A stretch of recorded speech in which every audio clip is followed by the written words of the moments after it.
Tim Thomas, how are you, mate? Fantastic, James. Great to be here. And happy Good Friday to you. Happy Good Friday, mate. Happy Easter. What does Easter mean to you, Tim? Oh, look, my father was a minister in the church. So Easter's always been a very, a time of, deep religious reflection, Christian faith, um, and, lots of chocolate Easter eggs, Easter hunts. As a grown man now, you establish your own thoughts around spirituality and faith.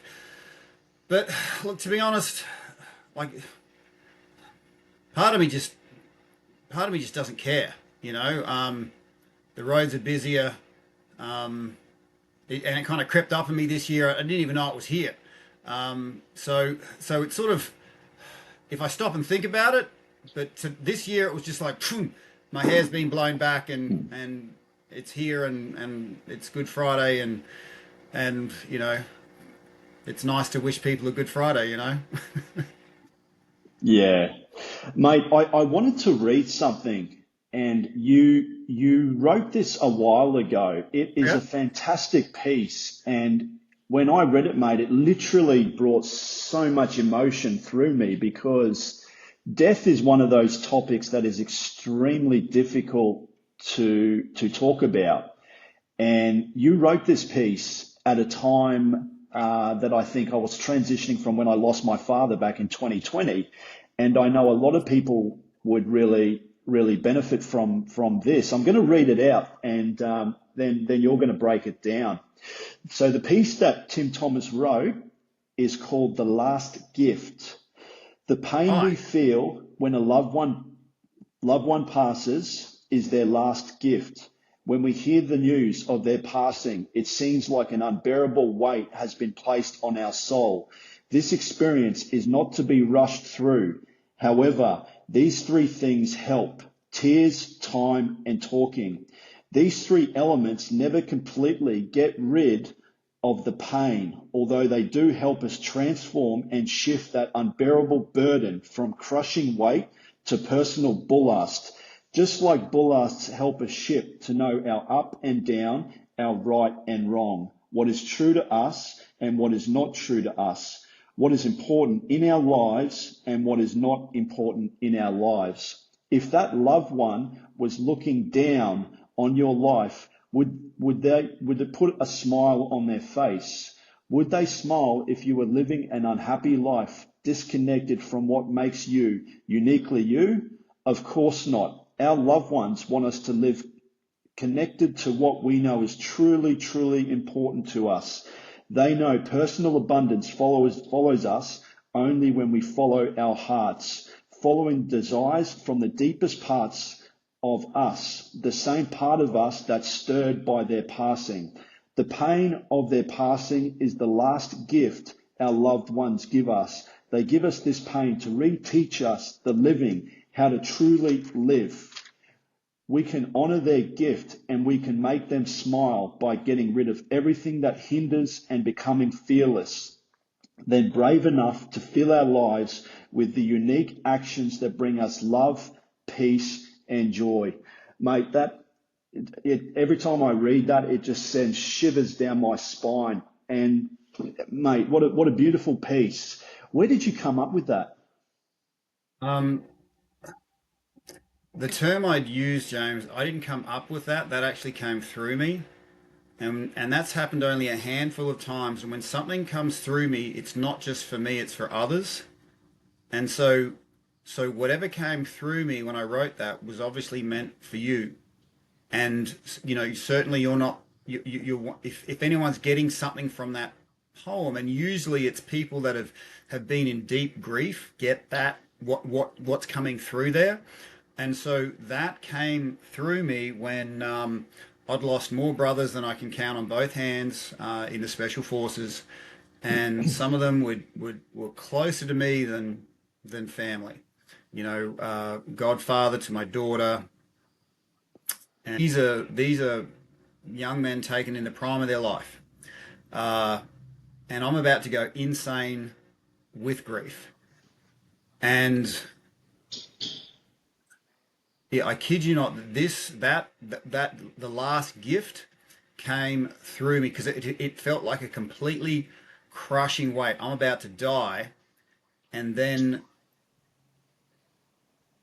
something. It was like I started looking at myself from their perspective, you know. And my mate and one of the guy I was thinking about was a guy called Edward Mason, um, and it was like he was looking down and saying, "Tim, you can still make us smile. You know, you can still bring us Yeah. joy." And that crushing weight is there to be shifted to internal ballast. So ballast, like ship has ballast, like the weight that keeps it upright. But we can't have it, on our shoulders. We've got to have it in that deep part of us that keeps us, upright and helps us know our right from our wrong. And it's that kind of it's that kind of gift that they give us. If you really go into it, it will help create a more fruitful life because if so I live my life now thinking what would make my past loved ones smile, what would bring joy to them, you know, me living a miserable life, regretting all these things, wishing that they were there every single day, or would it, if I was living a full life, abundant, happy, generous, powerful, that would be to me the thing that would put a real genuine smile on their faces, and they're still kind of there with me, and that pain was the best thing they could give me as a parting gift. Yeah, it really is. From a philosophical point of view, if you just break what you just wrote down and dissect it, it really does. I think because I've lost loved ones. My father passed away in 2020. I have had close people that I've had unfortunately pass away, and it's such a really difficult time to deal with that, to deal with grief or And no one even wants to losing a touch it. pet. No one wants to touch it. It's like, Yeah, oh, look, just do your crying in a corner and then get back when you're sorted. No one wants to dive into that. And I've shared that with a lot of people, and I feel that uh, there's a certain universal truth you come to with that kind of yeah, um, pain, and if you deal with it correctly, it does bring about more life. Um, yeah, and death is a funny subject in our Western world. We think it's wrong, yeah, and we like to blame things that something went wrong, that this person died, um, and yet it's actually there to make everything in our life better. Um, yeah, yeah. What's truly remarkable about death, Tim, is you can really leave a mark on the world. And look at, for example, Bruce Lee. What a remarkable human being he was, and the legacy he left on the world. And when I read through that, it really made me think about living a life of purpose and abundance and being true to myself and leaving a positive impact, making a positive impact. And yeah, it was just such a breath of fresh air reading it. And I know a lot of people, I'm sure, would benefit from what I just said on what you wrote. Because, yeah, you're right. It is a very touchy subject, death. Unfortunately, it's part of life. We do pass on. But how are you going to be remembered? What are you going to do to make a difference? And you can use pain as a way to motivate yourself to living a life full of joy, peace, unity, and love. It's amazing. Oh, absolutely. And the thing is, I'm sure there's a variety of people listening to this podcast. And first up, I want to acknowledge them for listening to this because you guys are seekers of information. All right. And the ancient Chinese had a saying, honor the seeker. Okay. And it's a bit of to me, it's a misnomer thinking that we live in an age of information. We actually live in an age of marketing where, the first 6 pages of Google are marketing. and real powerful information really sets you free. Okay, so like that poem that you read, if there's people listening that have had loved ones suffering, they would be, I can only hope, set free from that. Um, and what I found that powerful information does, and this is why I just want to sort of give a shout out to the listeners, is that it connects you to something powerful. And once you've got that connection, you've got that for the rest of your life. It's not like Yeah. a marketer saying, "Well, I'll send you a small amount of truth with an amount of lies, and you've got to pay for it." And as the years go on, you're not really getting what you want, and you end up blaming yourself. And it's for me, I never really discovered that we're in an age of marketing until I'd served in the defence. I came out with PTSD. I needed healing, and there was a lot of people promising, telling me what I wanted to hear. Marketers are really good at saying, "Hey, this is exactly what you want to hear." I'm like, "Yes, that's exactly what I want." It's like you're reading my mind. But then you engage with them, you kind of get what you want, but not really, and you don't get the power, and the years go on, you blame yourself, and you know what, it was me. You know what, I'll just give up now. So now that I've sort Yeah. of gone through my phase of healing, my vision now is firstly, I'm only human, my energy is not enough for two, but what I've got access to is some powerful stuff, and I've got to live my life now in a way that people can get that alignment and connection far more rapidly than what I got it. And that to me is, the essence to happiness. Become powerful yourself, um, and then create pathways for others to connect to that power quicker than you did. You know. Yeah, yeah. No, amazing, Tim. Amazing. And you do a lot of work with veterans. You work with people with mental health problems. You've helped people overcome trauma. But tell us a little bit about you, mate. Where did you grow up? And, I had another guest on my podcast, and one of the things we were talking about, especially with men, is men aren't born, they are made. And you are the person you are today because you've overcome struggle, adversity, hardship. You are the person you are today, that kind, benevolent person who just wants to give back to the community. But tell us where you grew up, mate, and Sure. Okay. what's been happening. Yeah. All right. So I mentioned earlier that my dad worked in the church. So back in the 70s and 80s, we worked in a very remote area of Australia, the very far west coast of South Australia, excuse me. And Dad worked with the First Nations people in that area. And this was back in the day when, it's becoming somewhat popular now about, naming First Nations and all that. But back then, there was all the colourful words under the sun used, and we were kind of stuck in the middle.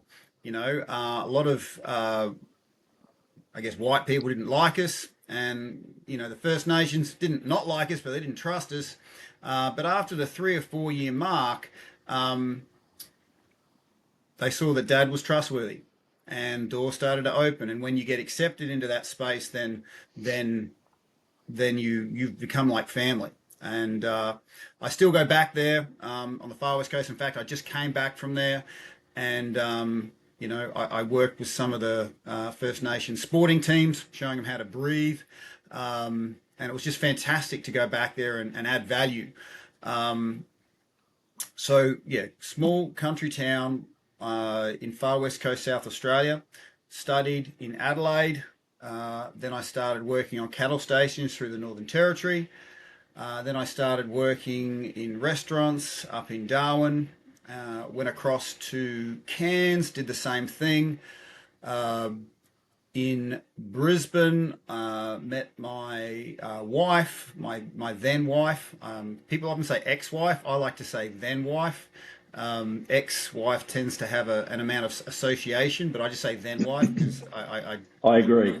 I genuinely Yeah. want good energy sent to my past partner, Well mother of my said. children, and uh, then in that marriage, I started serving in the Australian Special Forces.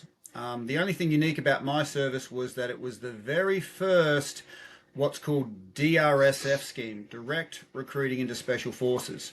So for the first time in history, the Australian government, essentially, they knew war was coming. They had a budget, but no bums in seats. So they started this scheme that worked in the States where they took appropriately physically screened, mentally screened, IQ, aptitude, psychologically tested individuals to then be trained to see if they could meet the Special Forces requirements.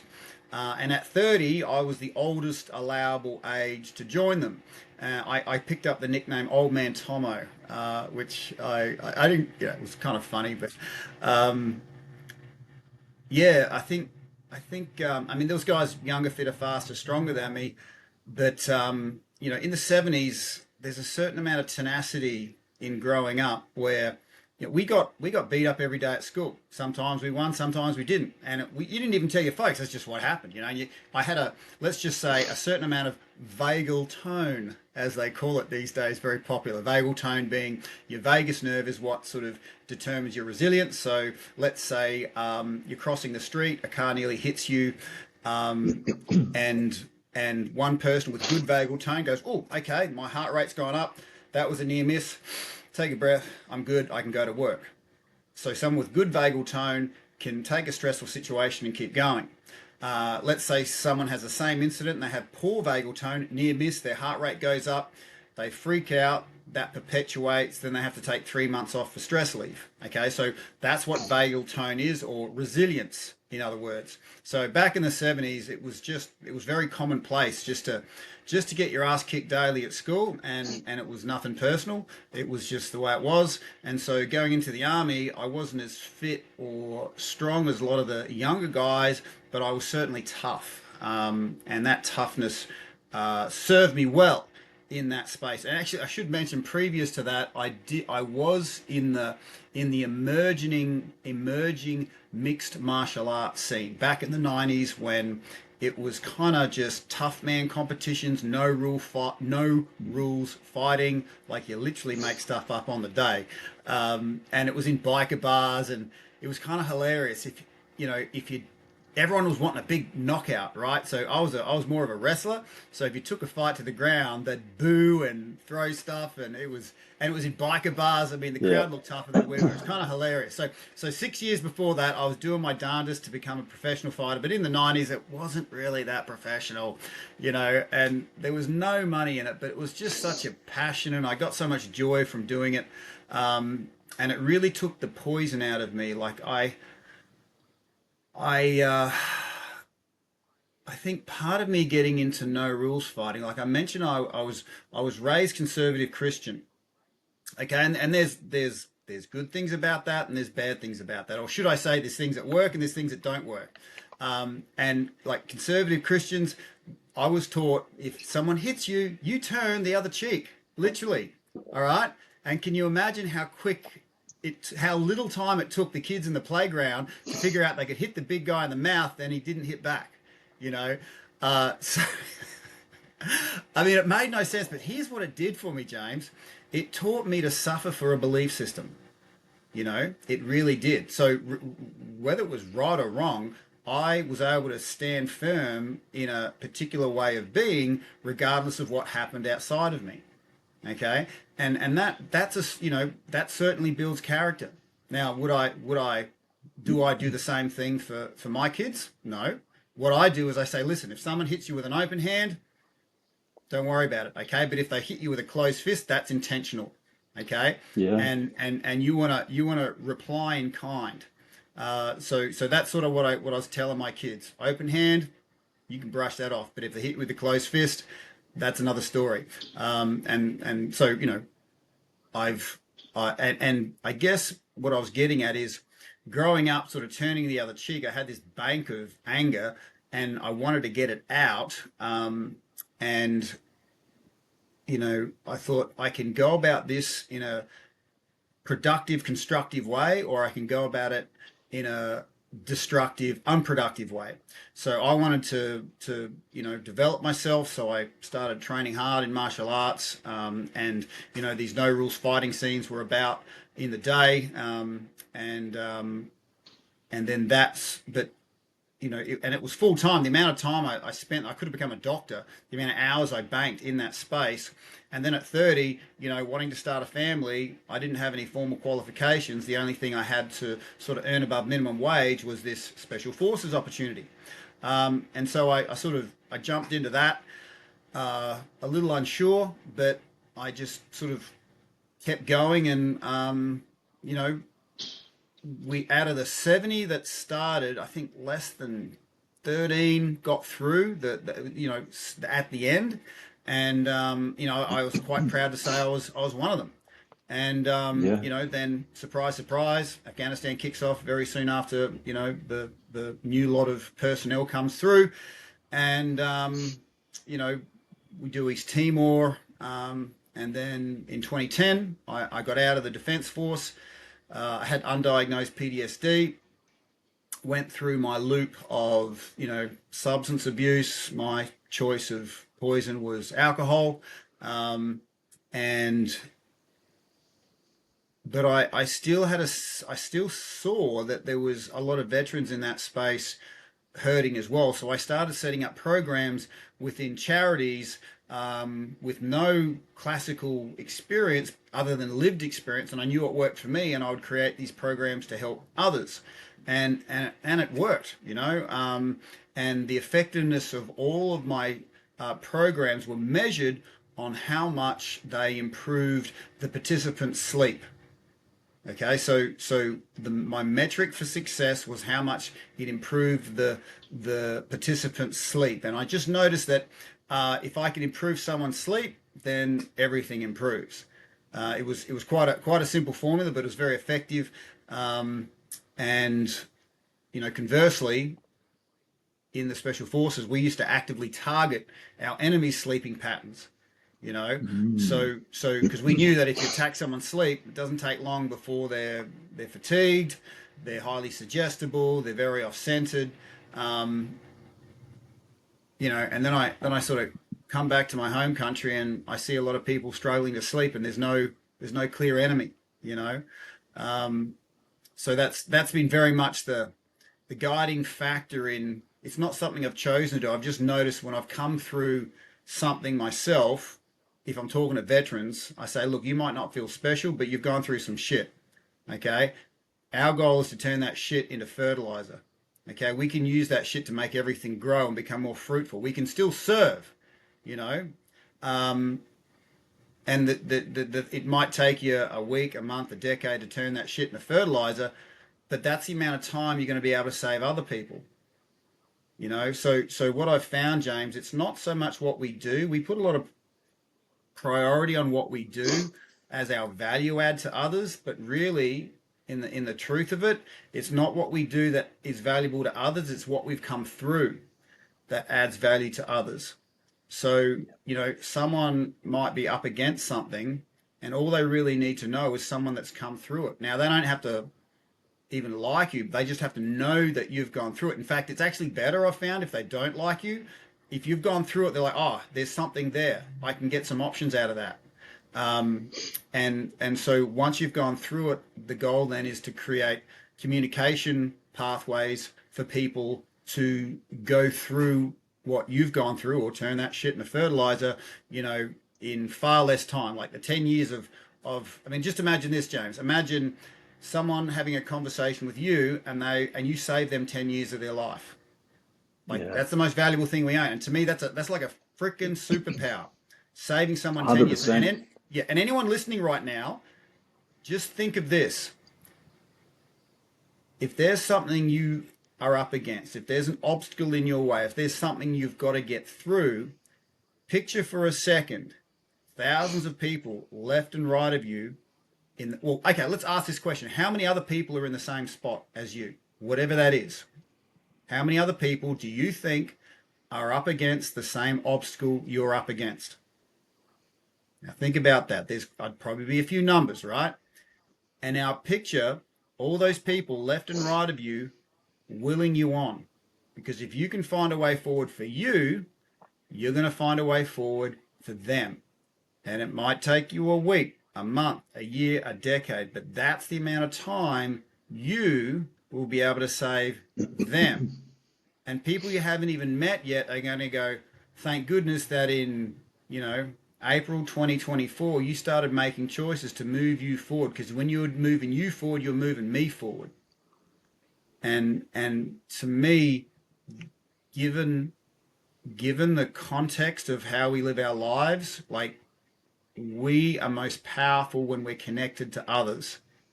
And the worst thing about obstacles or pain is it makes us feel like we're alone in this. We're the only ones going through it. So, first step, breaking the isolation, asking how many people are going through this. And then they're your tribe, man. And if you can crack that formula for you, you can crack it for them. One conversation with you will be the most powerful thing. Okay. And you're not going to find this stuff on Google and not have it absorbable, you know. And in Yeah. fact, you might not say anything new that they haven't heard before, but because you've gone through that obstacle, you can shift those words that fall out of your mouth from their head right into their heart. And you're the only one qualified to do it. Yeah. Something poetic about what you just said then, Tim, is, when we're going through our struggles and, we're in our bubble, we feel alone, we feel isolated. You never really know the impact that you can make in someone's life. And I was getting goosebumps just listening to what you just said.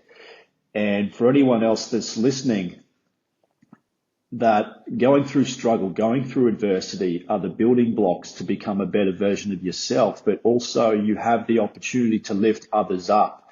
You can guide them to get to that place, that destination to where they want to be. You know the And hilarious thing, that's, James? I got to stop here. The hilarious thing is so many times we can be asked, "Oh, do you need help?" No, I'm fine. Do you want to help others? Yeah, I do. You know what I mean? Like it, yeah, I'm fine, but I'll help that's others. so So true. just for the fact you can help others, the fact that you can get through whatever is in front of you, that is a thing that you can help others with. So Yeah, you're not doing it that's for so you, true. but you're doing it for others. You get what I'm sorry to cut you off. I had to dive in No, there no, with no. that. Yeah, yeah. How did you get through it, Tim? It's incredible the journey that you've been on. It's been long, it's been arduous, there's been heartbreak, there's been ups, there's been downs. What was some of the tools and strategies that you implemented to get through to where you are today? Okay, quite simply, there is two things that mainstream medical systems did not see that I saw that enabled me because I had this little goal of, we'd lost about 40 guys in Afghanistan to bullets, but we've lost probably 20 times that amount to suicide within the defense force. Okay, very unknown fact. It happens in the quiet. So my goal was to save 40 guys from suicide, and if I worked the rest of my life, I'd die happy, right?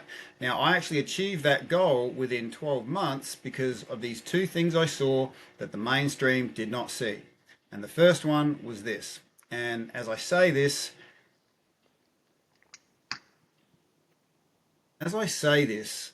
it's going to drop really quick because everyone kind of knows this, but no one's talking about it. All right. So the first thing I addressed and what I saw was that pain, it doesn't matter if it's physical pain or emotional pain, it'll get to a certain duration or intensity where it transforms from being simple pain. Because, by the way, you and I, we're built for pain. Okay. If we're feeling connected to our fellow human beings, like if I've got your back 100% and you know it, and I know you've got my back 100% and I know it, there ain't a goddamn thing on this planet can stop us. Okay. But if we were to flip that around, if I felt disconnected, alone, no one's got my back, everything's a threat because everything is a threat. Okay? We're wired to be social mammals. And when we're feeling alone and isolated, and that's the worst thing pain can do for us. It's not the pain, it's the isolation, loneliness that it causes. When we're feeling isolated and alone, the small things become big things. The molehills become mountains, as they say. Everything's hard because we're just not wired to be lonely, you know? And that's the worst thing pain does. And so what I did was create programs where people would talk about their experiences in a controlled way. If people just get together and you don't have the structure, it can sort of sink to the lowest common denominator. So I'd create these structures, and the first one I created was a men's group where these guys with very strung out nervous systems would, because I knew sunset, you've got those colors, that starts relaxing the nervous system. So whenever sunset was, that's when I'd have the gathering. So they would drive in the colors of the light to that place. Everyone would be standing, and I'd light a fire. And as those colors would go through and the melatonin was created, people would start, the men would start standing around the fire. Okay, and it became this, a small tribal group standing around the fire with the heat of the flames, touching their face. And then I'd have some, really good food, and would sit down and I would interview somebody and they would share their story. Somewhat similar to what we're doing right now. And as I did the interview, I would watch the crowd and you'd look for something like this. So look at my jaw here. If you're listening at home, my jaw just sort of opens slightly. I go, okay. That slight little shift. And what I discovered is our vagus nerve has two big attachment points behind the jaw. All right. So when you yawn, you actually clear your vagus nerve. And if you've got something stuck in your vagus nerve and you sort of have a connection with somebody else, I've noticed the jaw just pops open. And then when that jaw pops open, you hear words like normally a swear word, and then I thought I was the only one going through that. Okay, that is the beginning of healing, breaking your isolation. Oh, I thought I was the only one. There's other people. Wow. All right, and that's powerful, but that comes with a warning. So, because breaking the isolation is so powerful, what can happen is people create these antisocial social groups. Okay, veterans are really good at that. They'll create these groups where they break their own isolation, but they can only be themselves around that particular group of people. Or it could be a group of people that are depressed. They're just, here's all these people that are like me, and they just create these antisocial social groups. And you might, be in that group for a couple hours a week, but there's still 6 days plus of times where you can't be yourself. Okay, so breaking the isolation is the first step, but you've got to be careful not to be stuck there, because the second thing that needs to happen, as I've observed it, and what worked for me, is getting them out of fatigue. Because if you've been the only one that's had your back for so long, it's incredibly fatiguing. If I'm the only one with my back, if I drop my guard for a second, something bad's going to happen. It's going to be my fault. So sleep is really hard. High levels of stress all the day. Going through traffic, that's always a good indication of mental health. I was a rager, and essentially you're just wasting energy. It's like a bank account that's overdrawn and you're writing checks for $100, getting angry and frustrated and blaming. All right. So getting them out of fatigue was the next step before the healing modalities could be implemented. So you could they poured millions of dollars into, healing modalities, but if you don't understand that space and if you don't break their isolation, if you don't get them out of fatigue, it's just water off a duck's back. And here's the other thing that I found. People have 95% of everything they need inside of themselves to heal themselves. Once you've broken the isolation, once you've got themselves out of fatigue, people just kind of know. They've got that knowing, that internal compass, turns on. And if you really understand it, you probably only need 5% of the budget that you'd allocate for that. Okay, but I've noticed there's a big sort of wheel of healing that's very monetized. That I get the feeling that they make more money from you if you stay sick. All right. So seekers of information, and that's why I gave a shout out to your listeners before. You guys are seekers of information, are the ones that take the time to get above what is easily available and look for the stuff that is, hard to find, but absolute gold. Because I'll say it again, We are not in an age of information. We're in an age of marketing, and that's two completely different goalposts. And you still have to work very hard. And it usually comes down to conversations like this that you get the gold. But the great thing about it is once you have it, you're going to have it for the rest of your life. Your eyes are open. There's no closing it. So once those two things, if we could, when I did that with the people I worked with, and it was primarily veterans and first responders, but they're humans too. I've usually found it works across the mammalian range. Humans, okay. Then you're on a winner there. I've usually found if it works in really acute cases, it it works in sort of less acute cases. And if I'm talking to veterans, they're kind of black belts in messing themselves up, which conversely means you can be a black belt in healing.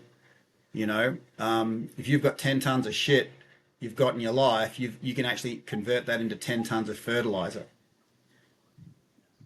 Yes. But you're Yeah. not going to do it when you're feeling like it's all alone, just me and my shit, because then you start acting in ways that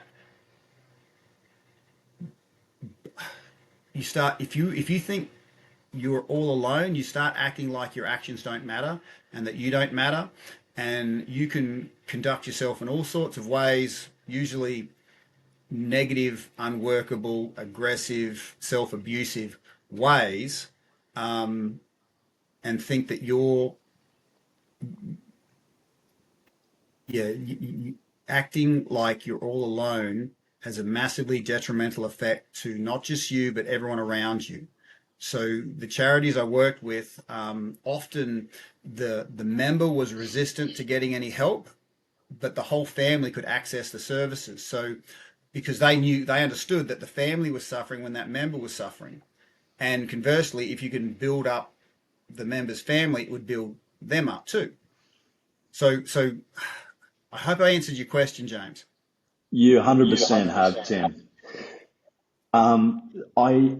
I remember sort of bits and pieces of the piece that Sylvester Stallone, the actor, did on one of the Rocky movies, and he said something like this: It's not about how hard you can hit; it's about how hard you can get hit and keep moving forward. And then he said, "The Oh yeah, I world love ain't that. no sunshine and yeah, the world ain't no sunshine and rainbows. It's a very mean and nasty place, and it will beat you to your knees if you let it." And there's something truly inspirational about that, going through hardship and trauma and struggle and being able to get through that is incredible. And I think we're defined by our daily habits, by what we do. And you've adopted some incredible habits, and you're an advocate for cold exposure and ice baths. I've done some ice baths with you, for those of you that Yes. don't know, Tim and I have worked before. He's an incredible and inspirational person, does a lot of that sort of personal development stuff, and we also are martial artists. We know each other through jujitsu, and what would be some advice that you could give to someone in order to start their day off? Because you said just before that it starts with a good night's sleep. And I want to sort of talk more about what you've going on behind the scenes with this breath work. This is fascinating. Okay. Well, we may argue, you, me, other people, what would be the best thing we could do for others, right? But for me, we could probably agree the quickest way to destroy somebody would be to destroy their sleep. In a matter of days, everything would just be there, right? Conversely, if you can improve someone's sleep, everything improves. Now, that goes hand in hand with, getting someone out of fatigue. And I've really had some big wins in this area, but in Afghanistan, I remember thinking, well, if I'm having a good day and my team's having a bad day, that means I'm having a bad day. And who did I want around me when good times turn bad? Even if I didn't like these guys, it's in my best interest if they're well rested, strong, powerful people. Who do we want around us? Cranky, tired, irritable people? So I've had a real passion for improving quality of sleep. Sleep is the soil from which everything in our life grows. Okay? I'll say that again. Sleep is the soil from everything grows from in our life. Now, unfortunately, that happens behind closed doors. It's not often seen. And if you could use the analogy, oh, there's a tree with a branch that's a bit funny. Oh, we need to take supplements and sprays and whatever for this tree branch. But someone who knows what they're doing, well, no, we're going to go deeper into the soil. Where's the? It's a deeper thing. So there's a lot of problems that happen if you don't get a good night's sleep, and a lot of most successful people guard their sleep, okay, and have really potent sleep discipline. As unspectacular as it is, so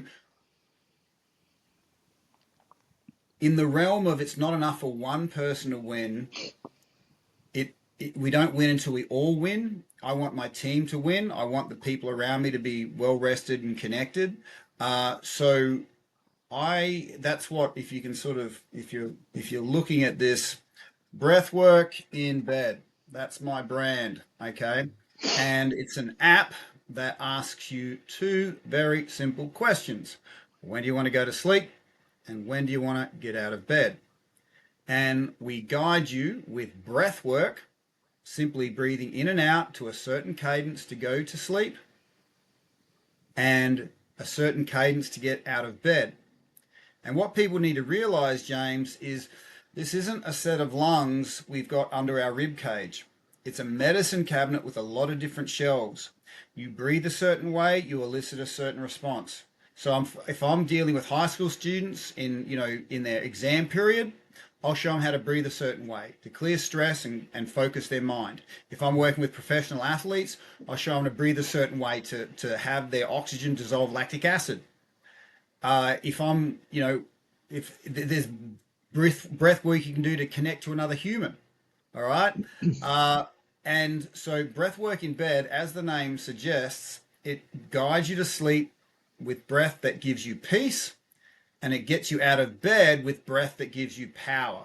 So going to bed with peace, waking up with power, is something that I want to make accessible to every single Australian listening to this. And it's a free app, but there's also a paid version. I'm using this as a fundraising activity as well for research into cancer, liver disease, veterans with PTSD, cancer wellness, neurological disorders, brain injuries. My father's getting dementia, so that's quite close to my heart. And so it's free, but I also see that connecting, I think people sleep better at night knowing they're making a difference to others. So if you choose to get the paid version and invest in yourself, I think you never lose when you invest in yourself, but when you get the paid version, just know that you're helping support an amazing group of worthwhile causes as well. So my breathwork in bed is my attempt at having people win, and as many people win as possible, and want to keep the game playing, because the best result I got from all my programs was I could improve participants' sleep for up to 9 days after one exposure to this program, right? But people live longer than 9 days. How about we extend that over 9 years? And that's what breath work in bed is. A simple app on your phone that'll, if you say you want to go to sleep at 10, it'll send you a reminder at 9, and it'll give you tips to, get that sleep hygiene going.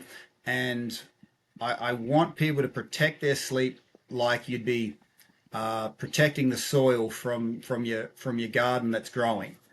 And Yeah. so if you can bracket your sleep, because people in the Western world, they think if I want more, I've got to do more, more, more, more. Yeah.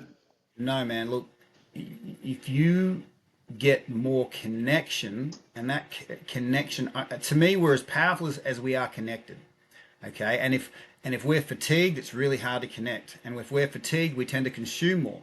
And I put it to you, James, and everyone listening, there are two completely different types of people in this world, and they're both you. There's the you and the me. I'm not separate from this. There's the you and the me who sleeps really well, feels rested and connected. They're pretty nice to be around. They don't need an extra coffee. They're negotiating their world from a position of strength. And then there's the you and me that doesn't get a good night's sleep. I usually eat 3 times as much if I don't sleep properly. I'll consume more. I'm more susceptible to criticism. I negotiate from a position of weakness. I'm more reactive. And it just amazes me how I can be two completely different types of people dependent on the energy I've got in my system, which is largely related to rest. So you might not be able to do, you're already working hard, you can't do more, but how about we just work on improving the quality of our sleep, which is so simply done with breath work. Um, and I just want to take people down a bit of a rabbit warren when it comes to breath work, because everyone, I mean, you talk about breath work, you talk about wellness, blah, blah, blah, but until you actually experience it, then you get it's real. So I had just recently these 50 very energetic teenagers, right? Teenagers, they're like a bunch of cats. And these weren't just energetic, these were young athletes. So they were extra energetic. And I was talking about breath work, and you could see him looking at me like, whatever, right? But within about 30 minutes, all of them, it was a deliberate relaxation breath work where you alkalize your body, oxygenate your neural pathways, and your body just drops into a really deep state. Every last one of them they were on yoga mats on this grassed area. They weren't just asleep.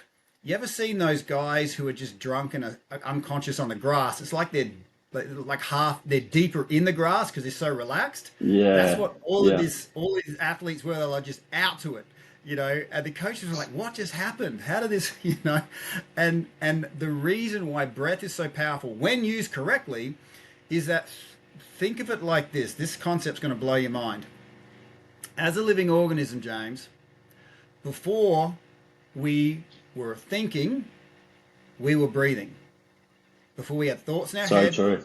we were breathing. Before we had words in our mouth, before we could articulate anything, we were breathing. Before we had any concept of time, we were breathing. Now, that deep, ancient wiring still lives inside of us. And we can access that through our breath. And that's why all this thinking crap we've got in our head that cooks our brain cells gets supplanted, gets outranked when we do proper breath work, because that deep ancient wiring outranks it.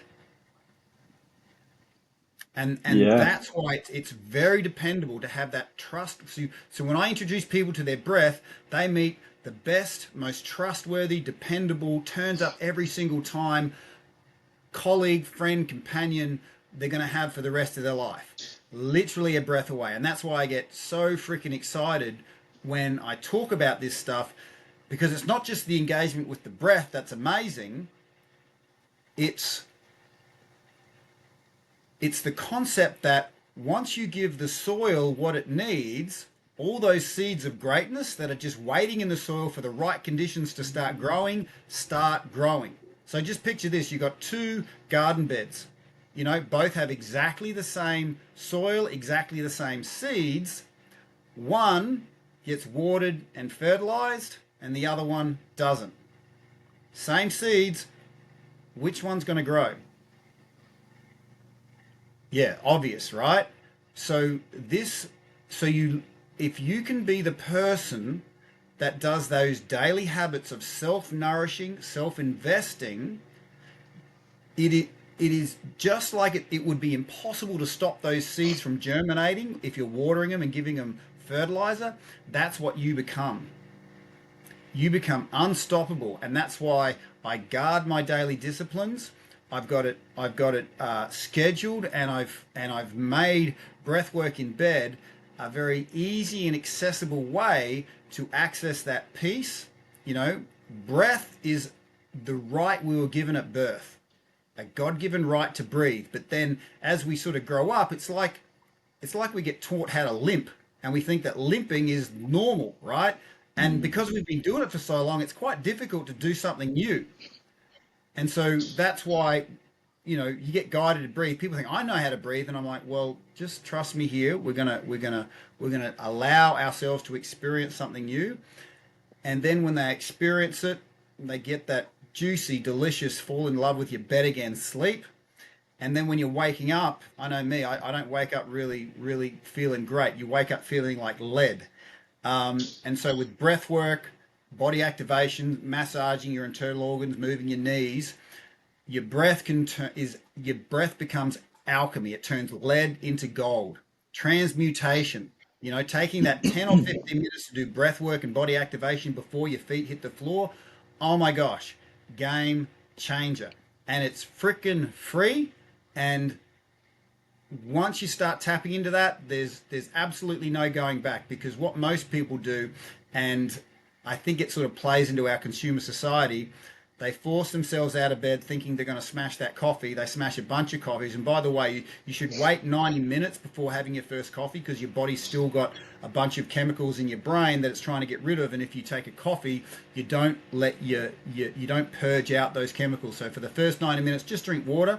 You'll get more from a coffee after you're hydrated at that 90-minute mark. But just dialing back to that sense of, if you don't give yourself power when you wake up, you look for it outside of yourself.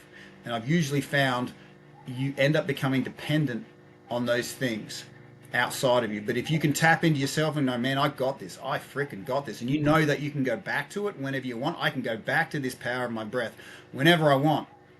And the best thing about it, James, is that I've noticed us humans, we tend to chase the things that we could naturally give ourselves. Okay, we can naturally give ourselves peace. We can give ourselves happiness. But because we get fatigued and off-centered, we believe the lie of saying, your peace, your happiness, your contentment is actually in outside of you, something you need. You need something more. You are not enough, essentially. Okay, and there's nothing wrong with having, car, house, whatever, staying fit and healthy, looking good, but don't see it as like icing on the cake. You've got the cake, you've got the full kit, you are born complete, but we need to access that power daily, because here's the other side to it. That energy you give yourself, that power you give yourself, that contentment, that's got a shelf life of 24 hours. So every day you got to refresh it. Otherwise, you risk being one type of person one day, killing it, and the next day, like, what the hell happened? And I'll tell you what happened. You didn't protect your sleep. You depended on external power sources, and you didn't top up your own energy sources yourself. And for years, I was fishtailing between what's going on. One day I feel great, one day I feel terrible, and it was because I didn't understand that energy has a shelf life of 24 hours. It's got to be renewed every day. And if you can do it in a joyful way that just becomes second nature, all of a sudden people start relating to you as, oh, you're that guy that turns up, and looking behind your eyeballs, you're with me. You're not somewhere else. You're not trying to be something you're not. Authenticity, I guess, is to me the highest level of engagement. And in that space, when you're really authentic with somebody, that gives them permission to turn on their own internal compass, because you're not trying to do anything other than be yourself. Yeah, you've got some golden nuggets in there, Tim. And it really does. It starts with a good night's sleep. And I think the only thing that wins above sleep is breath work. And you're right. I think we're in a situation where we're in a bit of a sleep loss epidemic. People don't really get a good night's sleep. And it's that vicious cycle. Oh, we're tough enough to You survive it. We are know, incredibly tough mammals. We can keep yeah, going regardless, but we yeah, don't know the cost. yeah. Well, look at this. I mean, if we go back to Paleolithic times, and we were hunter gatherers, and we would have rummaged for food and gathered berries and things like that. But I'm sure there would have been times where we would have been in a situation where we hadn't had enough food, or maybe not had any food that day. And the the what's the word I'm looking for? How it was able to combat that. Mother Nature thought about the adipose fat cell, and your body will store fat as an extra precaution in starvation. However, where's the safety net for sleep? There isn't none. No wonder you're starting to see an increase in cardiovascular disease, heart disease, cancer. You're seeing mental health problems. It starts with a good night's sleep, and you're not getting a good night's sleep, and doing that for a prolonged period of time has such deleterious effects. And it's interesting. You said, yeah, you when you're underslept, the kind of foods that you crave aren't the best foods for you. You'll tend to eat more foods that you're not supposed to. You'll actually increase your calorie intake quite significantly with if you're underslept. Yep. And Yeah. it's interesting. I use this analogy. No one ever said when they're underslept and they're stressed out, you know what, Tim? Last night I was so stressed out, all I could eat was broccoli and Brussels sprouts. You're not. You're reaching for the worst kind of foods. And it's fascinating just listening to what you just said, especially with breathing. There are different forms of breathing, Tim. Can you talk about the types of breathing that people can implement or adopt? Because there's meditation breathing techniques, and you can also what's called get high on your own supply. There is breath work that you can do to kind of Oh yeah. revitalize you. What are some of the breathing techniques people can adopt? Well, I think I want to give a real lifetime experience here because uh, I know when I'm listening to somebody, my words capacity to absorb is somewhat short-lived. I want to give a lived experience right now. So what I'm going to give people right now is what I call my quick draw breathing technique. Okay, it's something that you can access any time of day, and you can do it yourself. But think of this not just for yourself, but for someone that you might want to help calm, focus, get back in their body. All right. Now, this one is so simple, but it's very potent. So all we're going to do right now is just breathe in gently and breathe in again. Feel that little bit of extra space when you breathe in again. Okay, just let that go. So let's divide that up into first stage, second stage. So that second stage, that second breathe in, that's your second stage of breathing. First stage of breathing, you breathe in yourself, and we're just going to add a little something to this, James. So we're just going to use our thumb and our fingers. So first stage, we breathe in ourselves, and then second stage, I want you to squeeze your thumb and fingers together to open up this area here. So now notice how that helps open you up even more. Okay, let that out slowly. But notice also how it creates structural alignment through our bodies. Okay, proper breathing creates proper structure. Proper structure gives you proper, you know, strength, flow, life force, all that sort of stuff. And I call this top third because your trachea comes down. Most people chest breathe. If you know what you're doing, you'll belly breathe. But this one up here takes a little bit of focus. All right. But I call this your power, peace, and possibility space. Okay. So if you want power, if you want peace, if you want to create something as a possibility, this is the space you breathe into. So what I'll get you to do is and so this is why I call it my quick draw. I will breathe in, hold it, stretch it around, let it out. Breathe in, hold it, and see how I'm going through my fingers. And then that's about, 8 breaths, right? And by the end of that, I can give myself power, peace, or a possibility.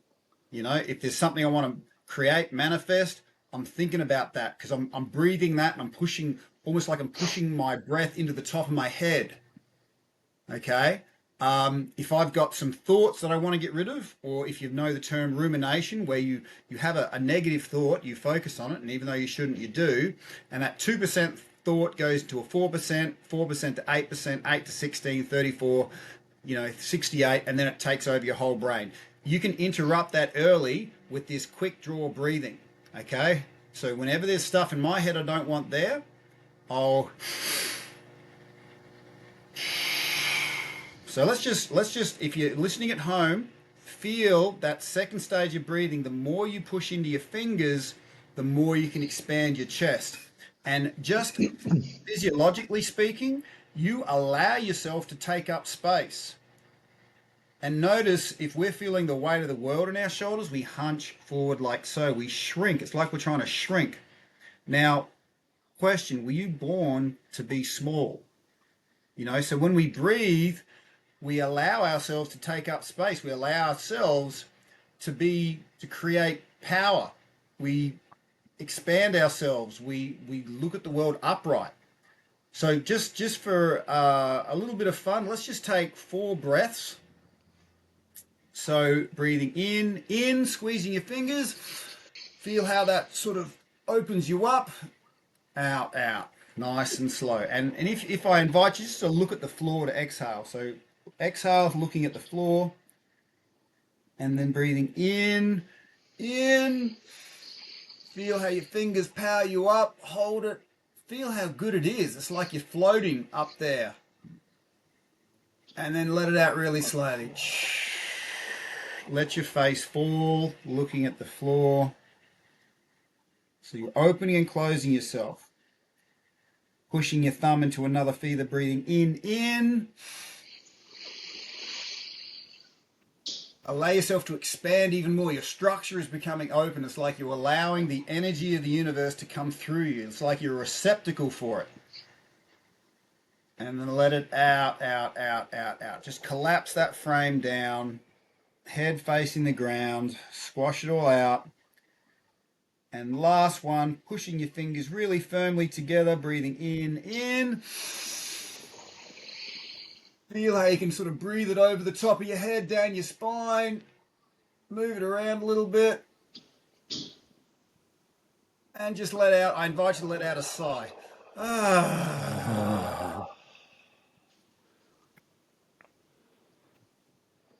Feel good, mate. I feel very good. Love that. Love that. How relaxing it is. And And it how starts with the breath. easy peasy lemon squeezy. And in the past, I'd be taking pharmaceuticals to get this change of headspace. Okay. People ask me how much you should breathe, like do breath work. And I say, well, let me just share that when I was taking pills to change my state of being, I had, pills in my medicine cabinet, pills by my bed, pills in the food cabinet, pills in my car, pills in the fruit bowl, pills in all these different places. Because when I wanted to change my chemistry, I'd reach for these pills and I needed it conveniently there, right? But now I'll breathe. So I probably dedicate 45 minutes to 90 minutes a day doing breath work. And that is my peace, power, and possibility part of my day.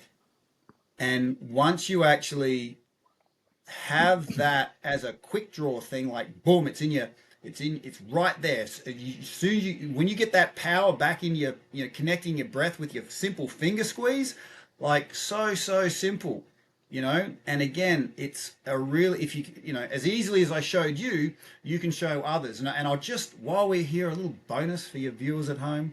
If Yes. you want to juice that up, first stage, second stage, push your jaw a little bit forward. So breathe in, but push your jaw forward, and you'll feel like a rushing sound in between your jaw and your ears, and feel like you're sucking up yawn juice behind your jaw when you do that. Okay, so what you're doing there is it's like you're sucking the poison out of your vagus nerve.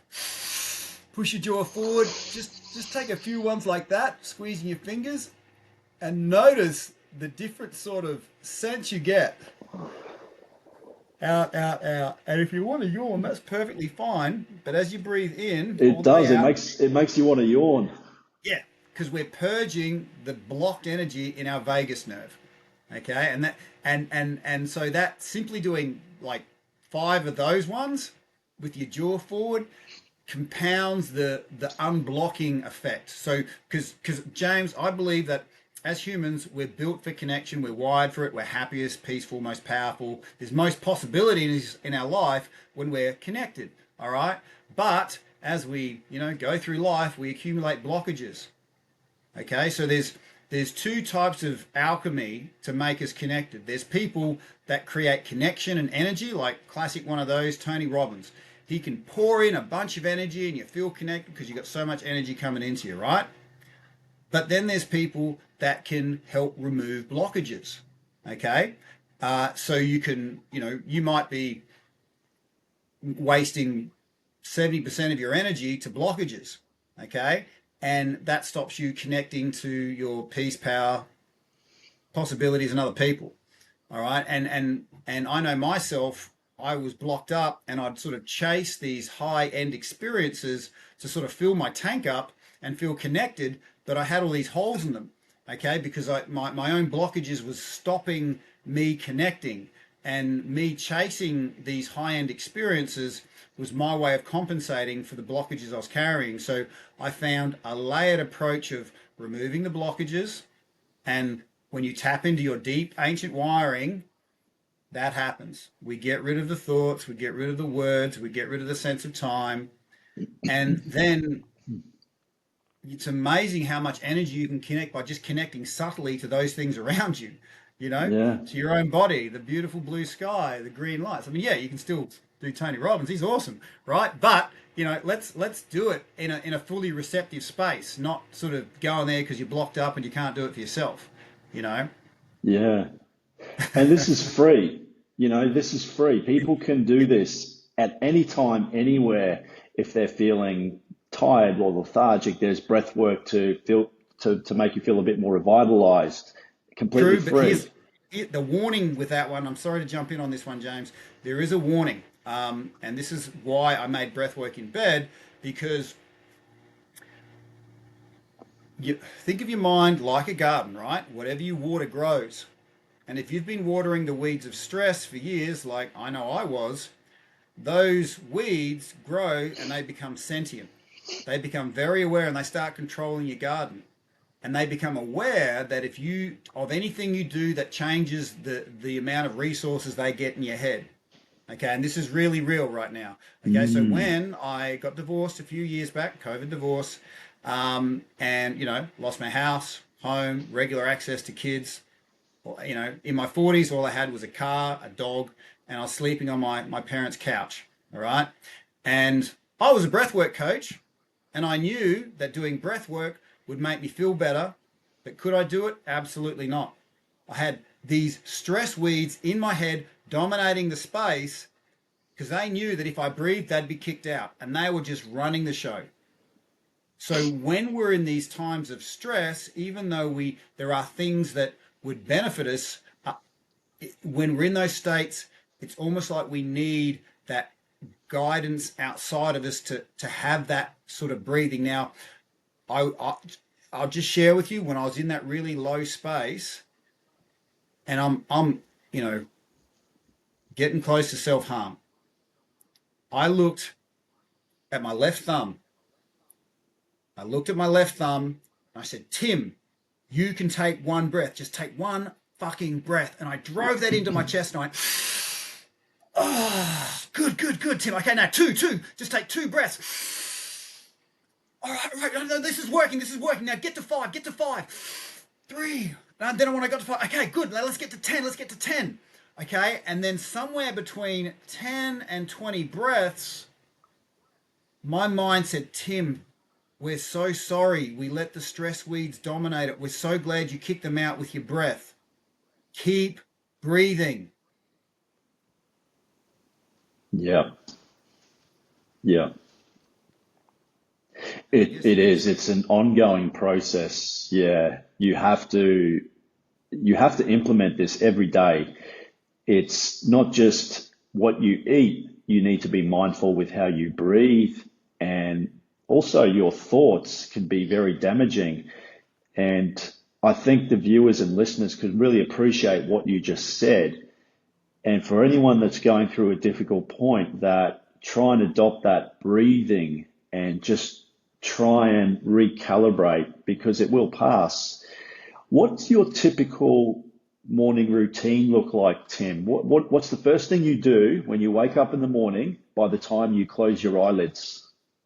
Okay, so morning routine. I have the Breathwork in Bed app. waking me up with breath, body activation, internal massage, moving in the bed, transforming that lead into gold. And then when my feet hit the ground, the Breathwork in Bed app offers mirror work. Now, mirror work, put simply, is standing or sitting in front of a mirror um, and saying positive words of affirmation and then letting those words be received by every part. And the words are said 3 times because often when you say things, there's a part of you resisting it.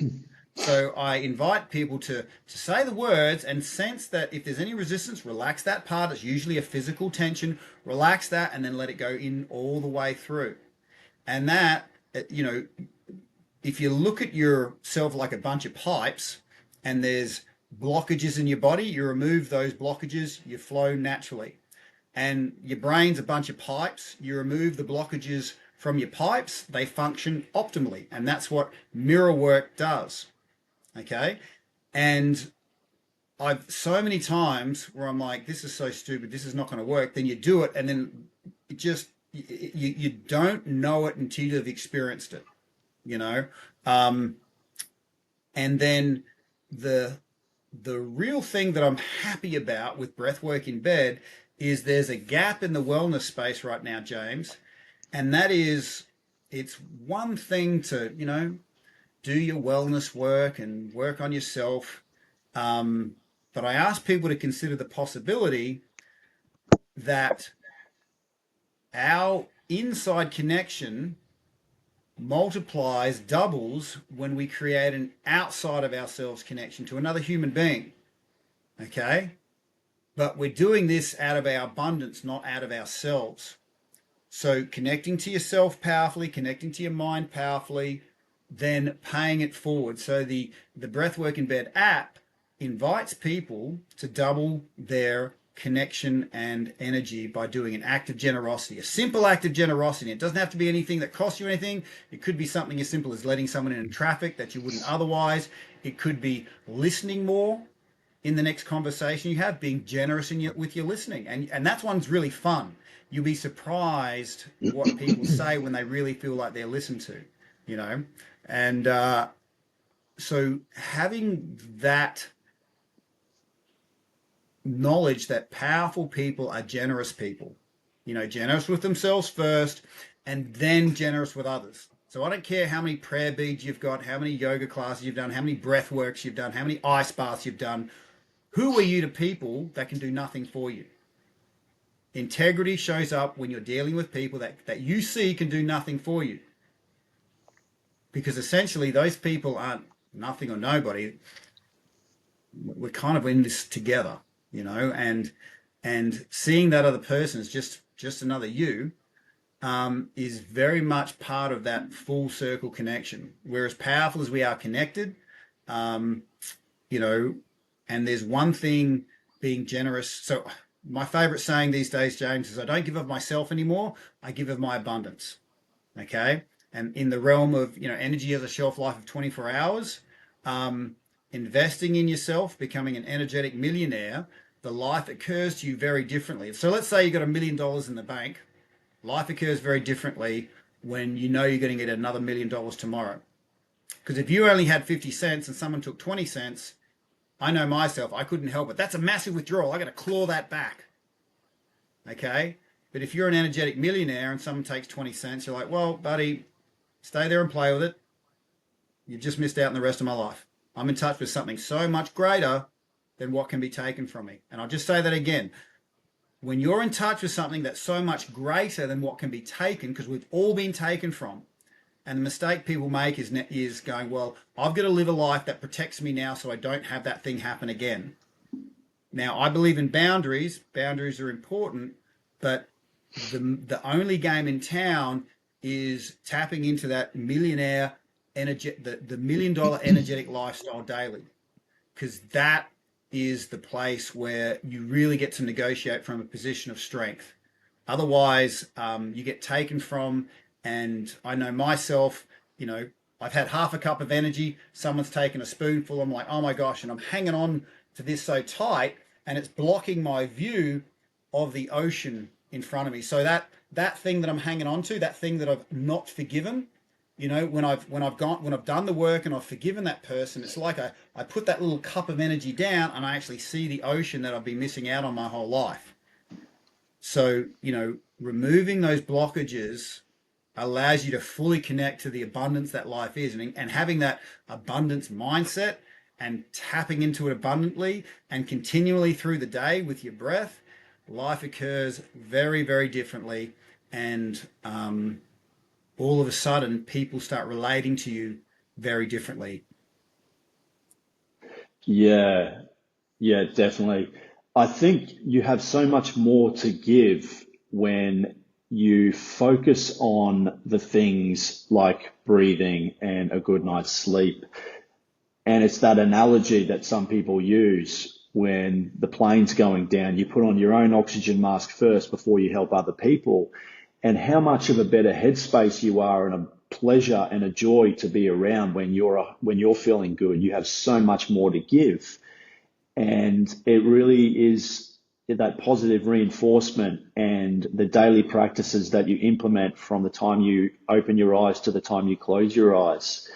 And and also, I think too, what's interesting is you do cold exposure, Oh, and yeah. it's voluntary adversity, putting yourself in uncomfortable positions where you don't like it. But the byproduct of that is it has a profound effect on not just mental clarity, but you feel happier, which is weird because it's like lifting weights. I'm heavily into the gym and obviously heavily into martial arts, but there's been numerous times when I haven't felt like going to the gym and not lifting weights, but I force myself, I do it, and then afterwards I just have that profound effect. I feel so much better for it. It's a little bit like the cold exposure. I've done some cold baths with you, mate. Talk to us a little bit about cold exposure and some of the benefits that the ice bath does. Sure. Great question. And I'll just touch on something that I heard. Um, there's been a new part of the brain, and I'm not going to discredit it by trying to name it, but there's a part of the brain that only grows when you do something you really don't want to do. Yeah, And I I have forget seen the that. name of it. Yeah. I mean, yeah, but you've seen it, Andrew and Huberman. basically, yeah, Andrew Huberman. Huberman, Yeah. and it was, and it grows dependent on how many things you do that you don't want to do, and it basically Yeah. determines your life force, how long you live, right? Um, and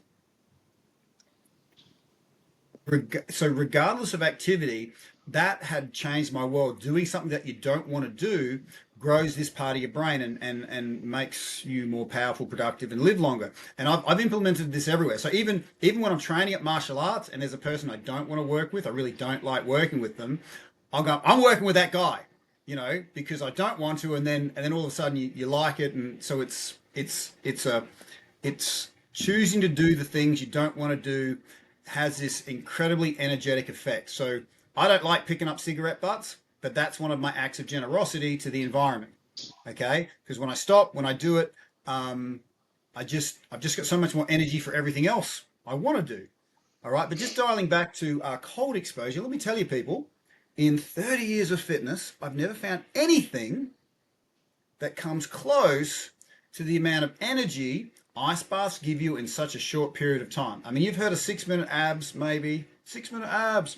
Well, just 3 minutes in the ice, every minute in the ice gives you 60 to 90 minutes of energy. So if you're, see, I'm a firm proponent, forget about, because everyone's got different bodies, everyone's got different shapes, okay?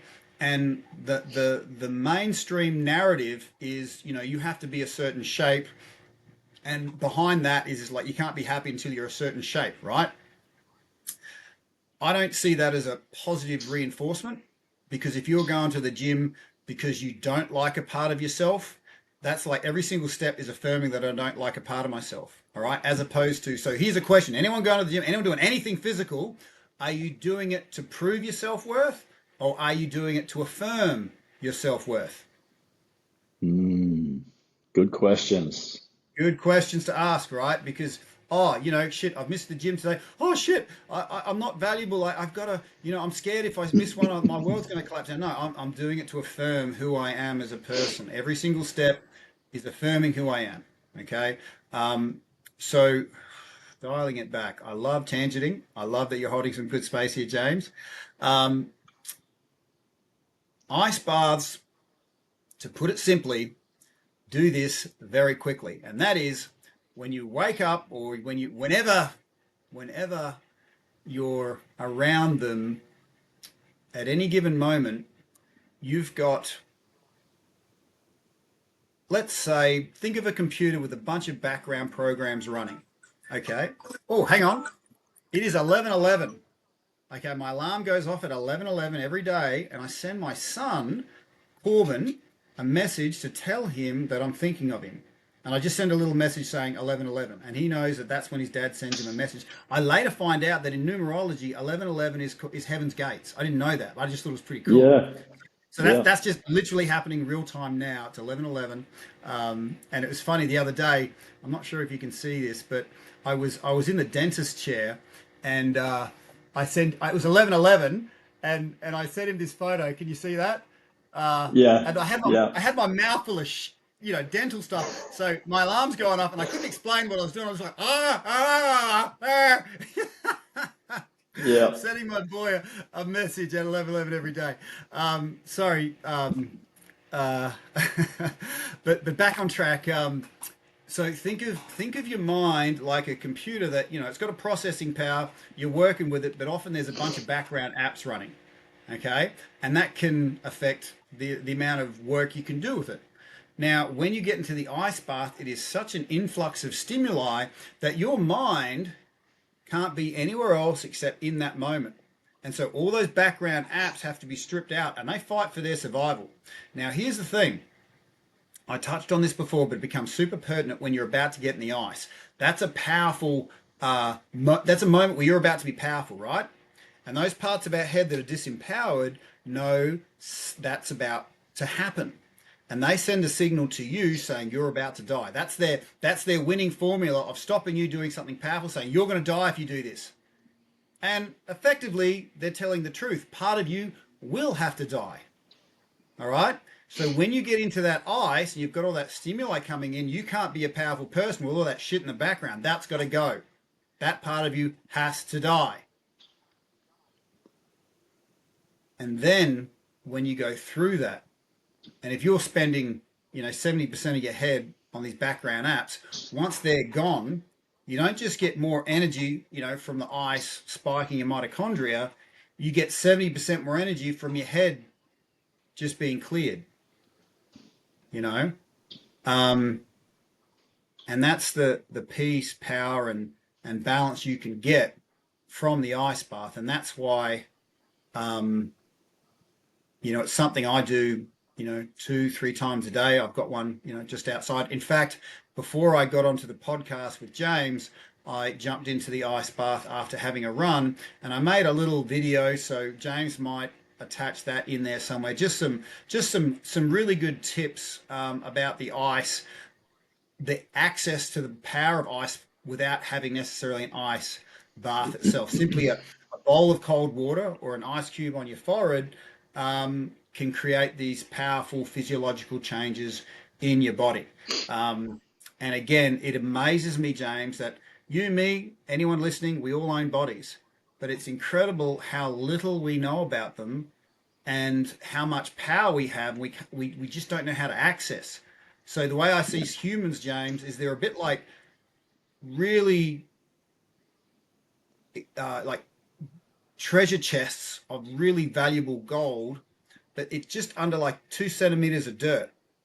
And we never get the chance to sort of brush off the dirt and see that value. And I think part of that, James, part of our genetic power that we never get to experience is not that we're not powerful, it's just we don't have the environment to really get a first-hand experience, a taste, touch, see it for yourself experience of just how powerful we are. Okay, so the ice bath is what's called a hepatic stressor. It's a stressor that is really good for you. Okay, and you get to experience your own, you know, ancestral strength in that space. And for people who haven't done ice bars before, just remember a few tips. The first 2 minutes, the stimuli will come up and then it'll crest. Your body will feel all this stimuli, and the mistake people make is they think it's going to get worse and worse and worse. All right. So the stimuli is going to come in, but at that 2 minute mark, your body adjusts and everything goes, whoa. And people actually go, holy crap, my body has got this. It's got this. There's no mistaking the power you're feeling. It is it is a tactile, real time, holy crap, almost religious experience to feel going from that, oh, how am I going to do this? This is, and if you're getting coached through it, the coach will be guiding your breath as you do your breathing, right? But then after that 2 minute mark, it is transformation. It is, you know what, no matter what happens, my body is plenty powerful and I trust it. I trust this. And you have this, like I said, every minute you're in there gives you between 60 and 90 minutes of energetic state. So, like I said, forget about shape. Shape may or may not happen at some point in the future, but you can have an energetic state right now if you use your physical discipline to create energy and affirm who you are. Um, think of your uh, think of energy like money. How you invest it's how you get it back. And everybody here has a unique, I call a divine energy signature. The thing that you do with your physical body, that it might cost, say, $100 worth of energy, but you get like $1 million back. All right. So that's your divine signature. Some people can get it through yoga. Some people can get it through running. Some people get it through lifting. Some people get it through stretching. Some people can get it through, I don't know, whatever it is that you can do with your body that you just get a massive return. It can be quite surprising. Like, oh, that felt really awkward, weird, but I got so much back from that. And that's very much the experience I've had with the ice and a lot of other people too, where you go into like, what the hell is this? And there's a cost, but you become this energetic millionaire afterwards, and you're like, this is the type of person I want to be around. And in 30 years of fitness, I've never found anything that in such a short period of time gives you so much. And the health benefits, you could talk for another 2 hours on how at a cellular level, respiratory level, brain, eyes, cold shock proteins, like I said, never found anything of such value for such a short period of time. And if anyone's at home and they don't have like an ice bath outside their bedroom door, like I do, you can get 70% benefits of cold exposure by simply having a bowl as big as your face, ice, stir it, put your face in there, blow bubbles, take a breath, blow more bubbles, and allow that cold exposure on your face. That trips your what's called mammalian dive reflex. So between our eyebrows, we have this gland. It looks like a starfish. That's your mammalian dive reflex. You hit that button by putting it underwater, and your whole physiology changes. Now, this is something I use very effectively in the veteran recovery space, guys with PTSD. That mammalian dive reflex is the only activity that balances our sympathetic and parasympathetic nervous systems. So your fight or flight and your rest or digest, it balances both out. Okay, and again, nobody knows this, but now that you know this, I encourage you to access it. And the colder the water, the better. But it can be just room temperature. Some people can handle it better than others. But having that exposure puts your body into survival mode. It'll say, oh, we're underwater. We need to go in survival mode. And the best thing about it is it literally lobotomizes all that thinking mind, because our deep down wiring knows we don't need all this stress in our head to survive.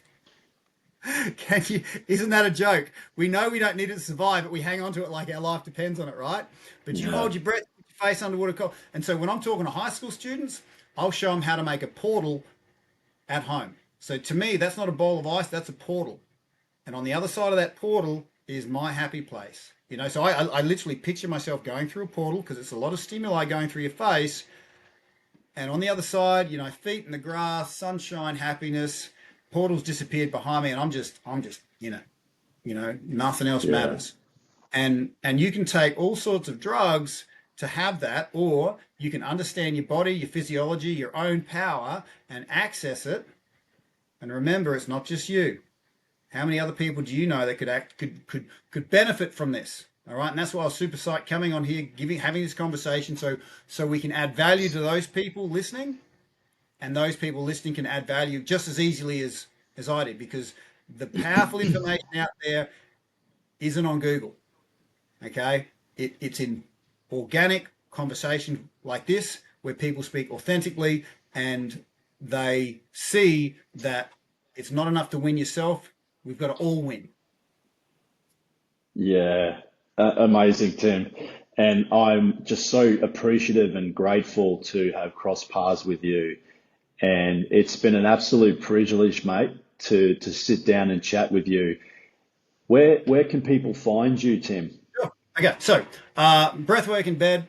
Think breakfast in bed, breathwork in bed. It's across all socials. We've got a website, but the main thing is subscribing to the app and then making sure that people in your circle have access to the same app. I always encourage people to get the premium features of it, because there's some really juicy premium features. It's actually couples breath work, where you get to melt in a puddle of bliss with your couple, with your partner at the end of the day.